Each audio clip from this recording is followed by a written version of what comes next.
Hello everyone. Today we are going to discuss the approach to a machine coding round, and this is the question that was asked to me in Flipkart interview. The time allotted for to solve this particular question was 2 hours, and the solution should be well implemented. It should be able to run. So the question goes as one of the core problems which people face at every company is the unavailability of conference rooms. So we thought of building one conference room management system. The system should have the following features, and there are some assumptions that are also listed. So for one of the assumptions is conference rooms are scattered across multiple buildings and multiple floors, and each floor can have multiple conference rooms, but each conference room should be uniquely identifiable. Booking will be done for slots and hours. Hours will be taken in a 24 hours format. For example, book from 1 a.m. to 3 a.m., from 12 p.m. to 1 p.m. will be taken as 12 to 13. Each conference room can be booked given that no one has already booked that particular room. So we have to maintain the array as well, that if a particular room is booked or not.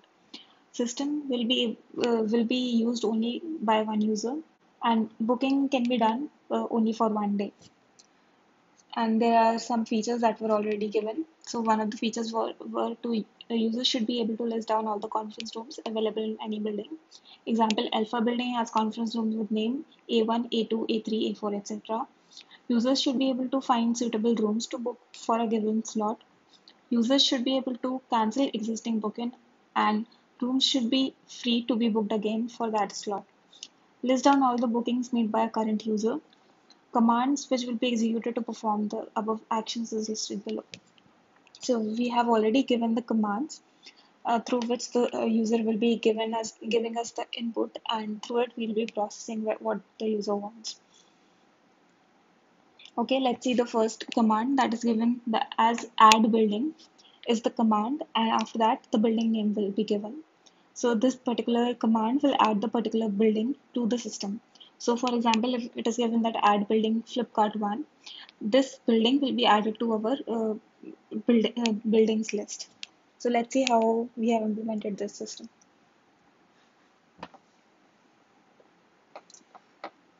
So this is the main function, which is taking arguments as command arguments 1. So if the command argument 1 is add, it will take another argument, which is if it is building, then it will take the building name also as input, and then it will call the helper function add building.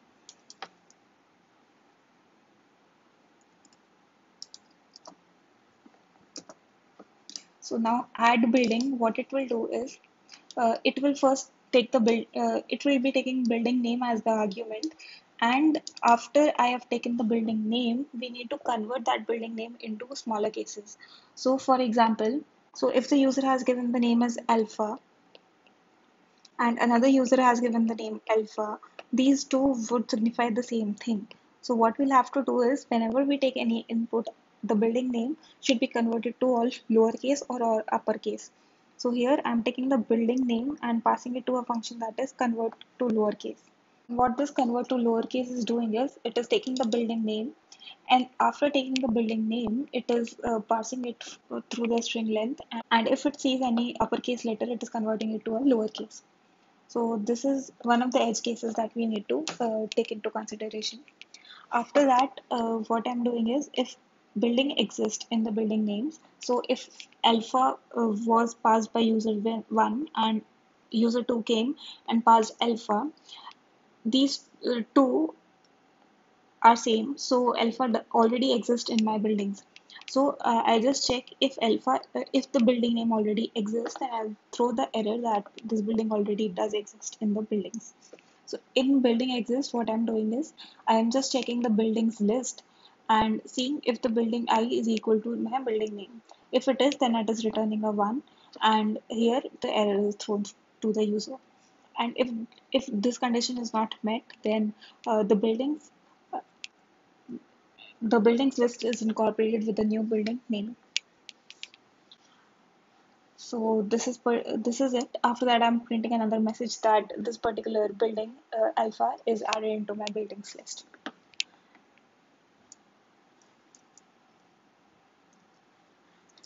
Let's see what the second requirement was. So add floor building name floor name. So here we have to add a floor to a particular building. So for example, if add floor is given and Flipkart one first floor. So in Flipkart one building, we need to add the first floor. Let's see how we are implementing this.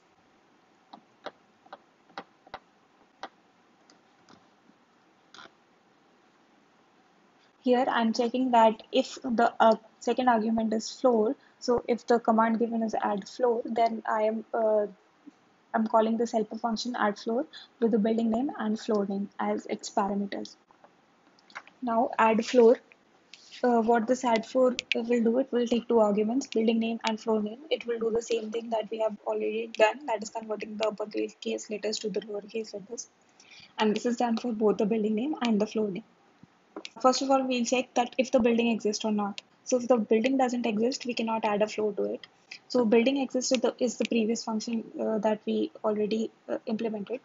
And if it is returning a zero, then it means that the building doesn't exist. We can throw the error to the user stating that the building doesn't exist at all. And if the floor exists, that means in that particular building, the floor already exists. Then I will throw error to the user again saying that this floor already exists in my particular building. So let's first of all see what does this floor exist function do. In this floor exist function, it is taking the building name and the floor name as arguments, and it is passing the floors list for this particular building name. Here we can see floors is a map of string to vectors. So string here is the building name, and this vector is the floors that are added to that particular building. So floor exists. What it will do is it will go through the vector of that particular building, and if it sees that this particular floor name already exists in my building, then I will return a 1 saying that this does exist in my building. Otherwise, it will return a 0. So this is done here. Floor exists. If the floor doesn't exist, then what I'll do is I'll just add the floor name to this particular building's vector. And at last, I'll give a message to the user that this floor name is added in this particular building. Let's see what the next requirement is. After this, we need to add a conference room which contains three parameters: building name, floor name, and conference room ID. For example, if I want to add a conference room, I'll give the command as add conf room Flipkart 1 first floor C1. So Flipkart 1 is the building, first floor is the floor, and C1 is the conference room ID. Let's see how this is implemented. This is same as the adding floor function. So first of all, we are just converting it into the lowercase letters. After that, I'm checking if the building exists or not. If it doesn't exist, throw an error. If the floor doesn't exist, throw an error. And if the conference room exists, throw an error. After this, we'll see what is the conf room uh, indicate. So this is a pair of string to string. Here first string is the building name, second string is the floor name, and it consists of all the conference room in this particular building at this particular floor. So this is the conf room data structure that we have taken.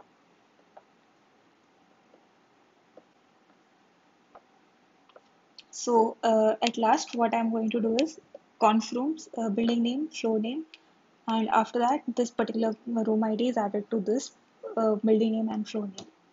And we have given the message to the user that conf room ID this is added on this floor name of this building. Let's see what the next implementation is. Book slot 1, book slot building floor books the given conference room for a given slot on a given floor of the building. So for example, book 1 to 5, Flipkart 1, 7th C1. So what this will do is it will take book as the command. 1 to 5 is the timing that for which the room has to be booked, and Flipkart 1 is the building, 7th is the floor, and C1 is the conf room ID.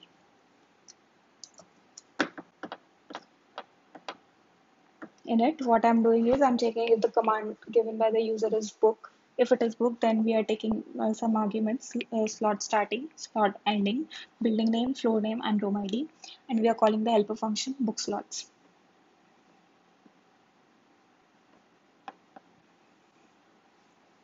Now, what this book slot will do, it will first check if the times that we have given are valid or not. So let's see what this check valid time do. It will see that if the time given is in between 0 to 23 or not. If it is not, then it will return a 0, otherwise we will return a 1. And if this any of this function fails, then we will give the error to the user that invalid time range is there. So this is another edge case that we have taken into account. The more edge cases you handle, the more points you will be given. So make sure that whatever things you are implementing, they should not be having any errors, and all the edge cases should be taken into consideration. So rather than completing the code, you should be more focused on having all the edge cases into place. So it doesn't matter that if you implement all the 7 solutions or not. What matters is even if you implement 4 or 5 of them, they should not have any edge case that is missing. So just take into consideration whatever edge case you can think of and do implement them. Okay, then this is the same thing, converting all the building name, floor name, and room ID into lowercase. After that, we have to check the building should exist, the floor should exist, and the conf room ID should exist. After that, here I'm generating a unique room ID. What it consists of is the building name, floor name, and room ID. So these three parameters combined will form a unique ID for that particular conference room.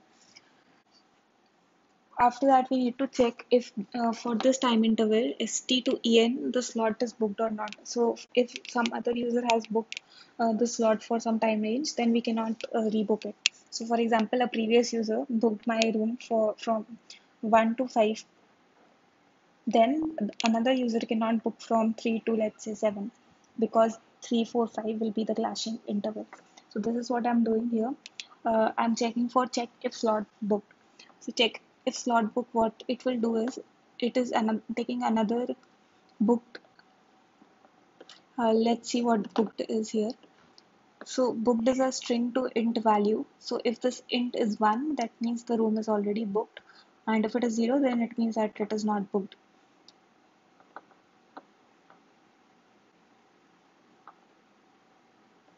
So check if slot booked.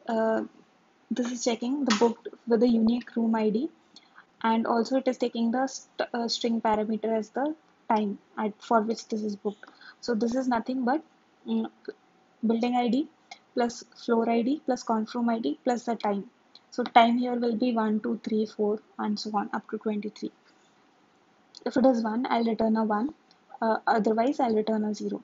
So this edge case is given because some user can have the booking from 23 to let's say 1. So this is also valid because 23, then 24, then 1. This is a valid time slot. That is why I have taken this into consideration. So this is another edge case that we need to take into consideration. It is fine that if some user is taking from 1 to 5, this is fine. But what if somebody wants to book from 23 to let's say 3? This time is also fine, but it is just the circular pattern that is coming into consideration here. That is why we have to implement it like this, taking a mod.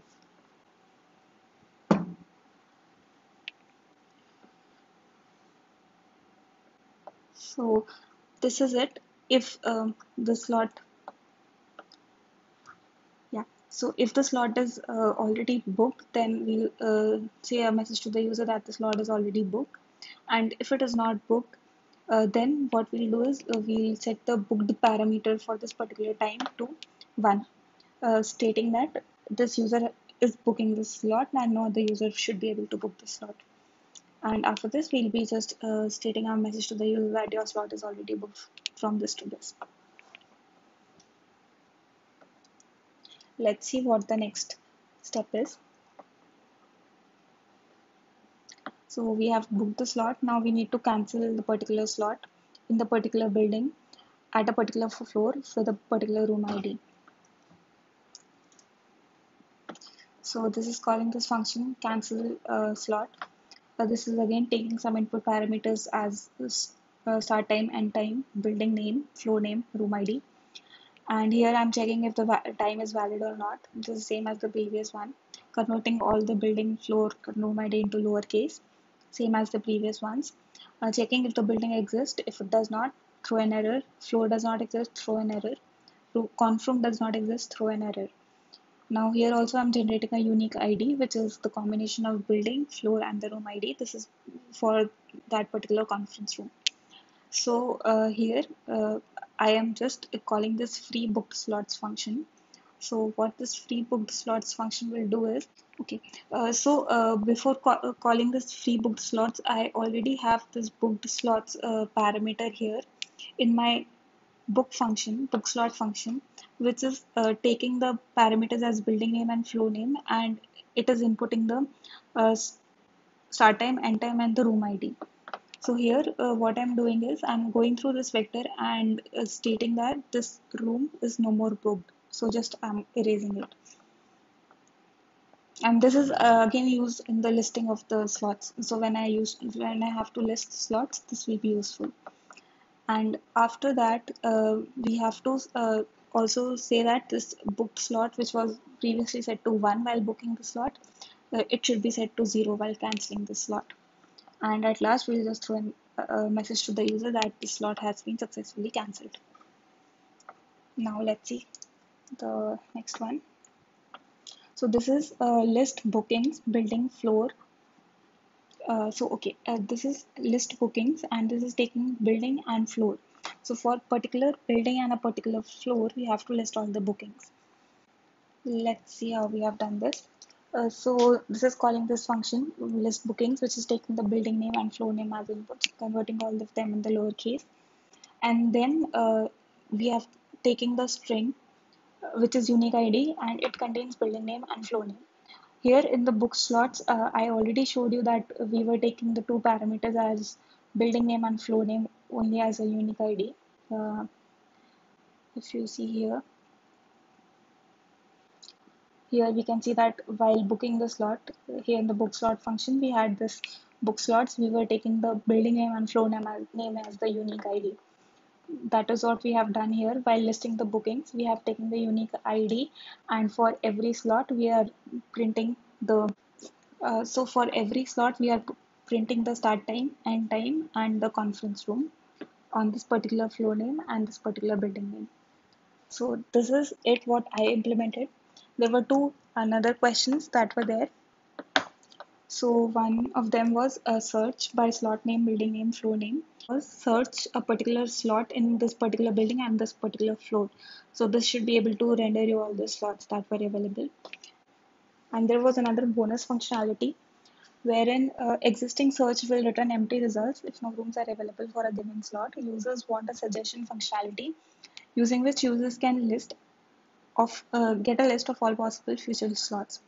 So we need to suggest 3 possible slots to that particular user.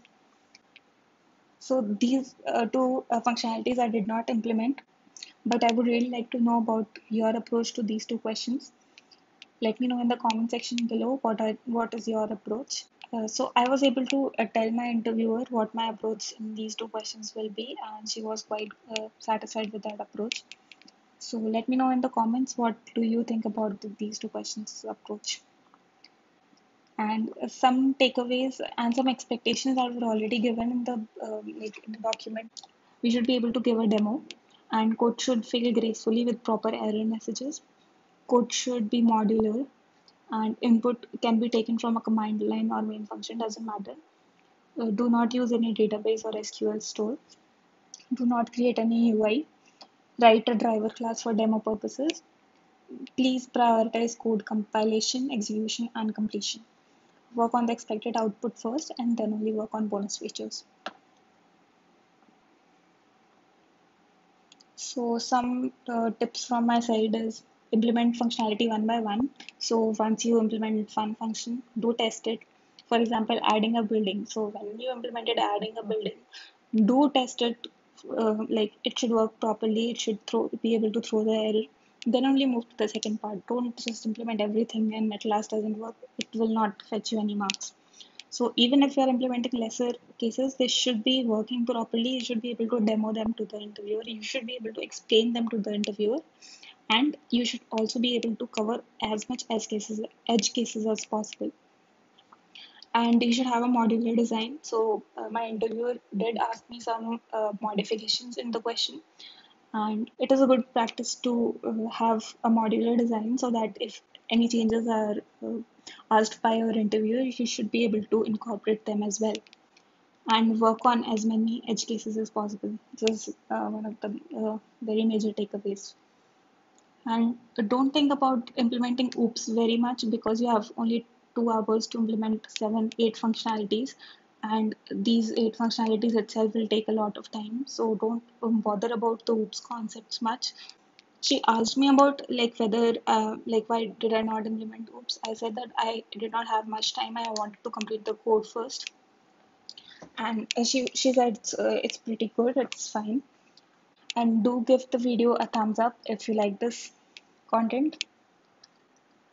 Thank you very much. All the best for your interviews.